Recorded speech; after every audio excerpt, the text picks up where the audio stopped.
A key component of the modern world economy, the chemical industry delivers products and innovations to enhance everyday life. It is also an industry in transformation, where chemical executives and workers are delivering growth and industry-changing advancements while responding to pressures from investors, regulators, and public opinion. Discover how leading companies are approaching these challenges here on The Chemical Show. Join Victoria Meyer, president of Progressio Global and host of The Chemical Show, as she speaks with executives across the industry and learns how they are leading their companies to grow, transform, and push industry boundaries on all frontiers. Here's your host, Victoria Meyer. Hi, welcome to The Chemical Show. I'm Victoria Meyer, the host, and today I am delighted to have with me Melissa Hockstad, who is the president and CEO of ACI, the American Cleaning Institute. Melissa became the president and CEO in 2017, so she's been there for 4 years now. Prior to that, she actually started her career as an engineer and in an industry job before she moved on to industry groups and supporting the chemical and plastics industry in places including SOCMA and AFPM, and now, of course, as the head of ACI. So delighted to have Melissa here on The Chemical Show, and we're going to have a great conversation. So Melissa, welcome. Thanks for joining. Thank you. No, I appreciate the opportunity. Love the chemical industry, so always happy to talk about it.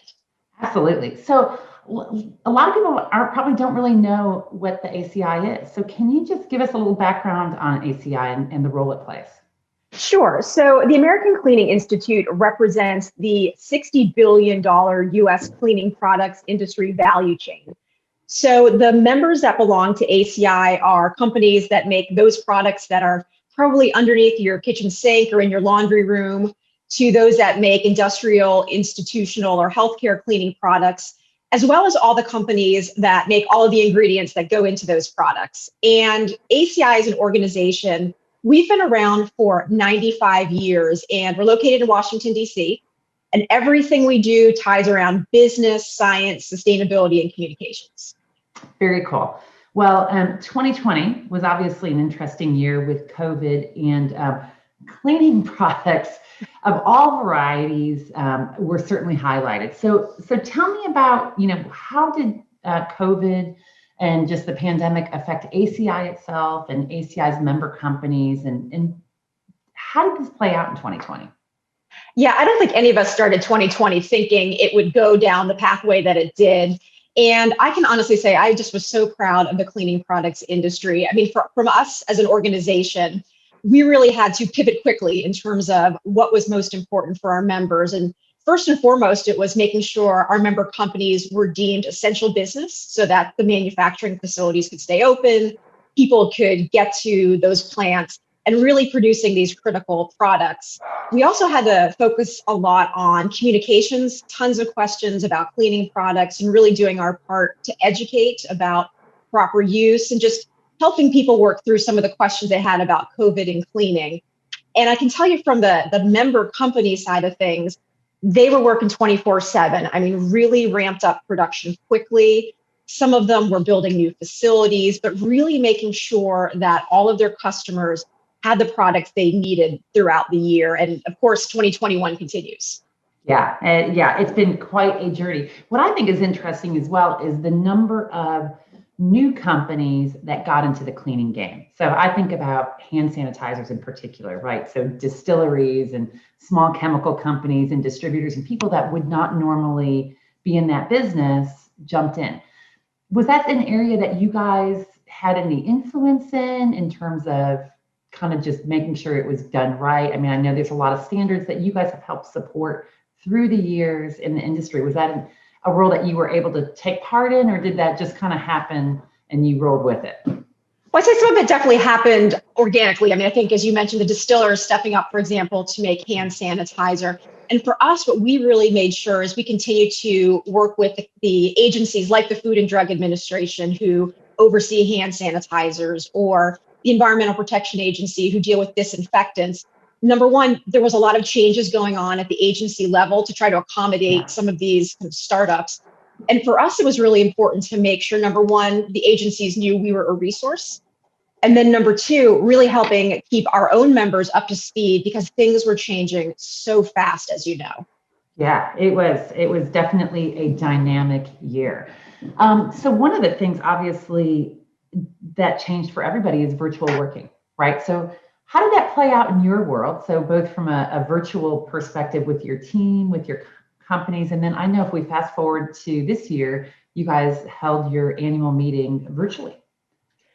It was a quick change. You know, it's interesting. I was looking at the clock, my calendar, and on March 12th of last year, we told everybody, okay, on the 13th, we're just going to do a test case. We want everybody just to go home for the day. We'll be back on a Monday. We'll test all of our IT. So we sent everybody home for what we thought was just a test case.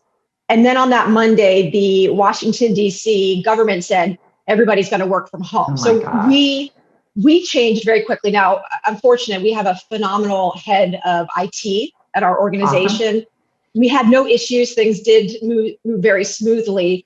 And we were fortunate starting last summer, we were slowly able to bring employees back into the office on a bit of a rotating schedule. So we're still in that hybrid mix of some days you're working from home, some days you're in the office. And you mentioned our big event. You know, normally we have 1,000+ person industry event every January in Orlando, and it's the biggest around the globe. Well, sure, there's no way we could bring 1,000+ people together safely. So we had to make some changes and did it virtually. And we didn't know how it would work, right? I mean, we're all trying these new technologies and platforms, and we wanted to have a great mix of educational programming, networking in a virtual world, as well as a lot of our committees were meeting. And we were really pleased with how it turned out. We had about 800 attendees at our virtual summit. And a lot of companies took it as a great opportunity to involve colleagues who maybe can't always travel to our annual event in Florida, but were able to get a flavor for ACI and maybe they hadn't really worked with us much in the past, just to help build knowledge and understanding, which I thought was phenomenal. That is awesome. Yeah, I know I've had the opportunity to attend ACI several times, and it's always the annual event, and it's always a great event. And I can see we're bringing some new people in, and the virtual format's really helpful. So I've seen, it seems like you guys have a lot of different things on your agenda.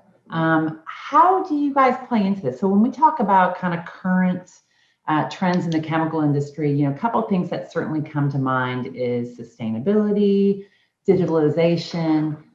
How does ACI play into that or support its member companies? Yeah, so maybe we'll start with sustainability. That's actually one of our 4 core strategic pillars.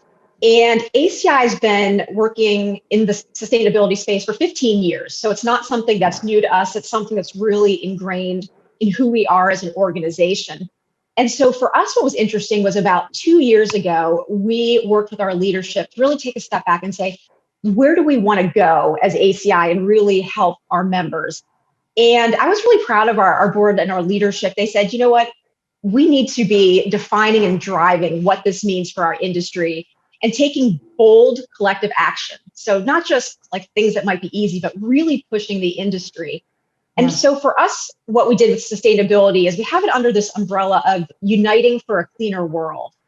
And elements of that include increased transparency, really communicating more about our industry, our products, reducing emissions, which is really also very important with the new Biden administration, focusing on valuing nature, and that can be everything from what we're doing with packaging or water usage, and then really trying to align what we do with the UN's Sustainable Development Goals. So that's kind of given us the framework, and then we've been able to build off of that in terms of where we want to push the industry, how are we going to track our progress, and how do we know if we're going to be successful?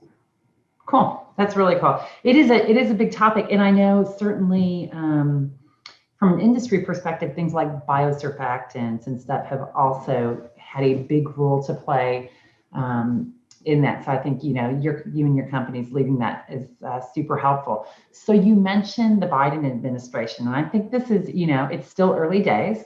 Yes. You guys are in Washington. You're obviously at the kind of an intermediary in many ways between the government and the member companies and the needs and the directions of that. What do you see happening? What do you watching for? What do the early indicators say? How do you guys treat this new administration as you go forth in your agenda?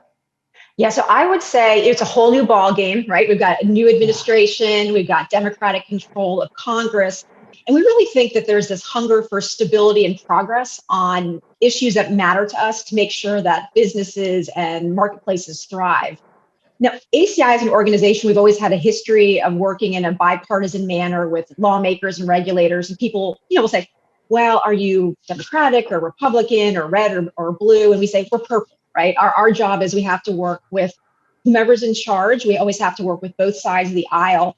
So for us, it's really important to make sure that the new administration knows we're a source of information and expertise. And we'll continue to engage with the key agencies that really do a lot with our industry, EPA, FDA, Consumer Product Safety Commission.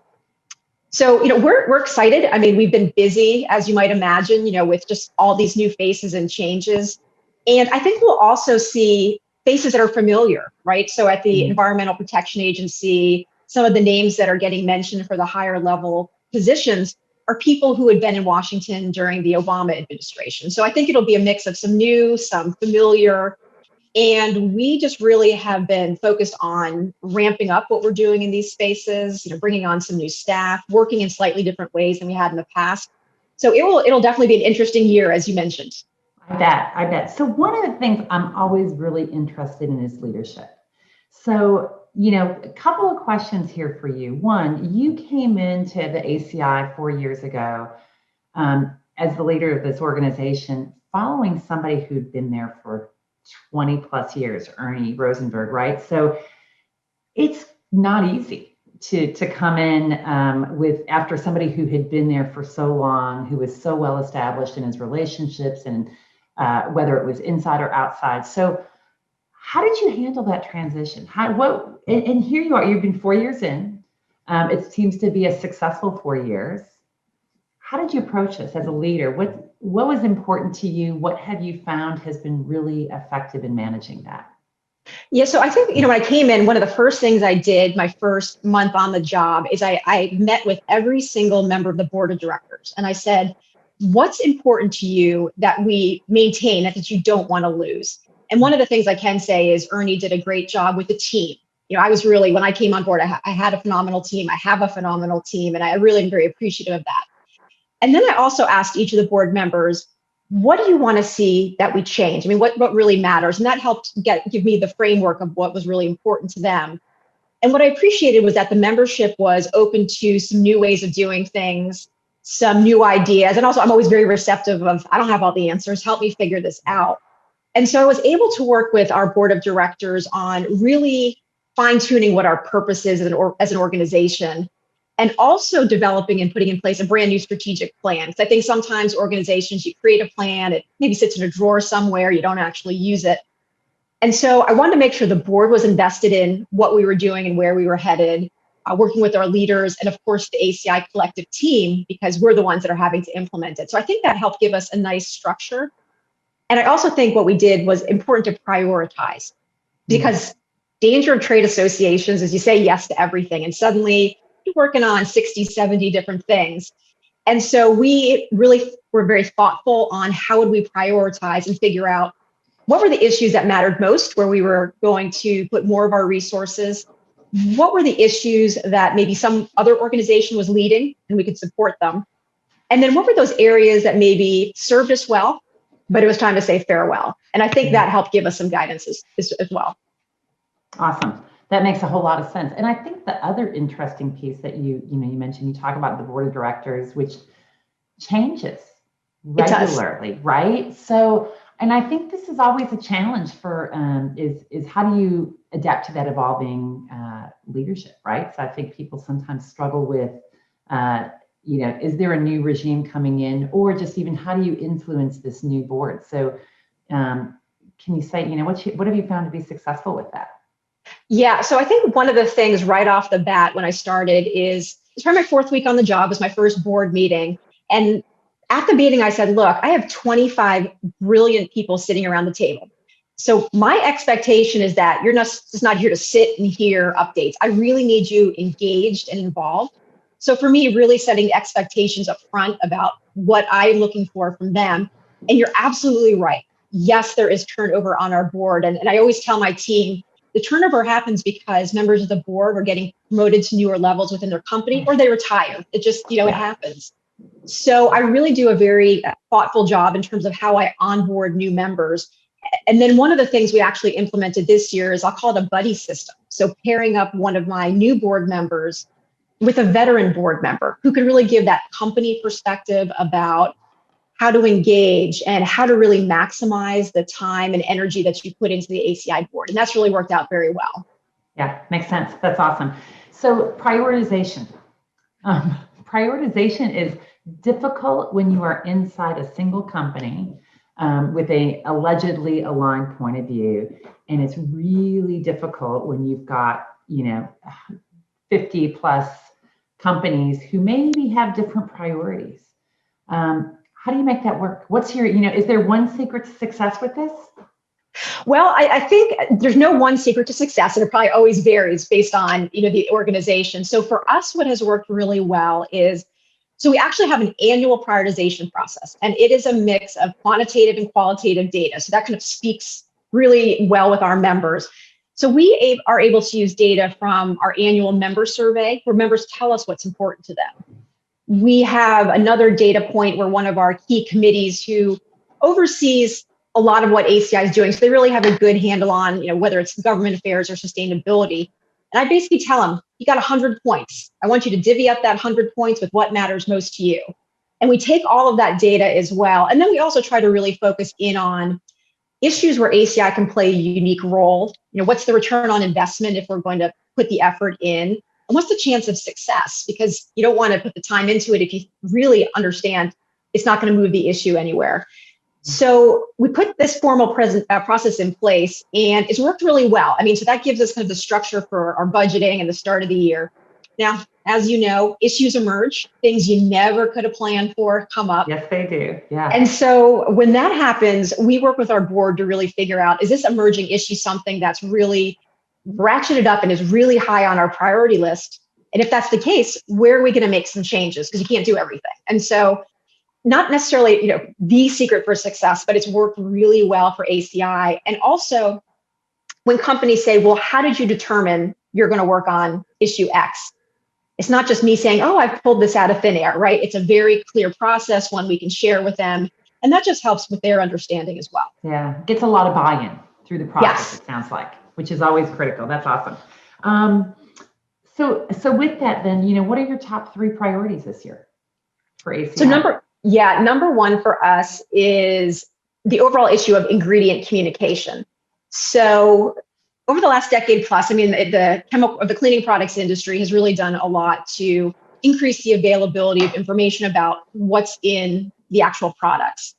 And so we found a few years ago, the state of California put some legislation in place about what they will require online and on the package itself. New York's talking about doing something slightly differently. And so we are really ramping up our investment on federal ingredient communication legislation. So instead of 50 different states doing 50 different things, making sure we have one policy across the country, really to minimize confusion for consumers, but also to add that certainty for the companies that produce it. So ingredient communication is top of the list. Sustainability, we talked about, that continues to be something really important for our members. And so this year we'll be working more on, I'd say, the climate and packaging space. So that will really continue to be critical. And then another area we talked about, topical antiseptics, which would be hand sanitizers, consumer hand wash and hand rub. Again, just in this current environment, we just know how critical that is for the industry. Yeah, makes sense. That's awesome. I've seen recently about the Safer Choice program. So does that tie into that first one, ingredient communications, or is that something different? It's slightly different, but there's a little bit of a connection. So through, as you mentioned, through the Environmental Protection Agency, there's the Safer Choice program where you can get ingredients basically approved through Safer Choice, and it sort of helps out in terms of what companies have to report. It's a program that ACI has been very supportive for the last number of years.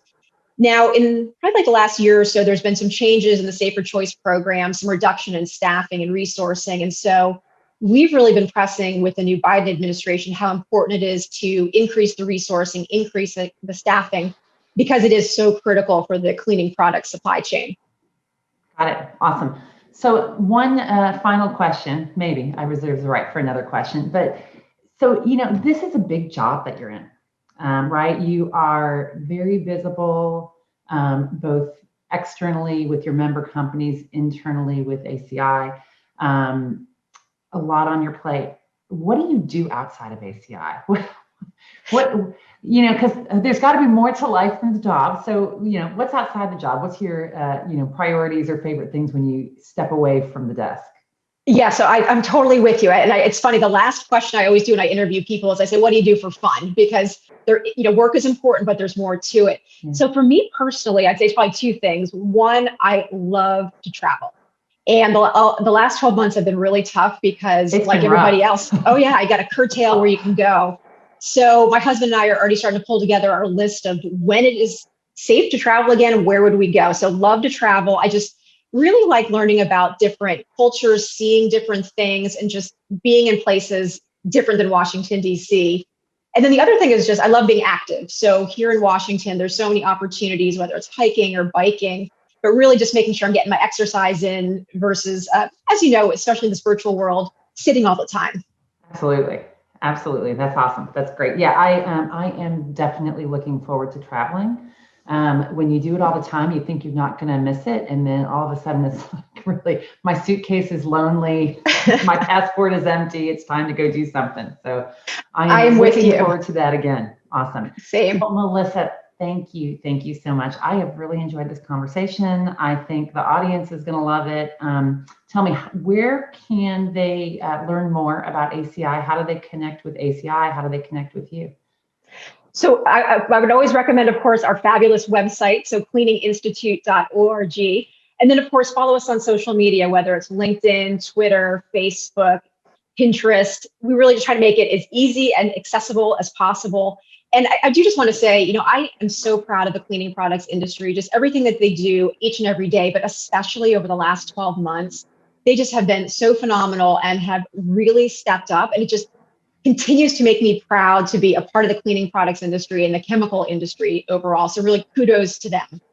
Absolutely. And that is a great way to end this. Thanks for joining us, Melissa, and thanks for listening to The Chemical Show.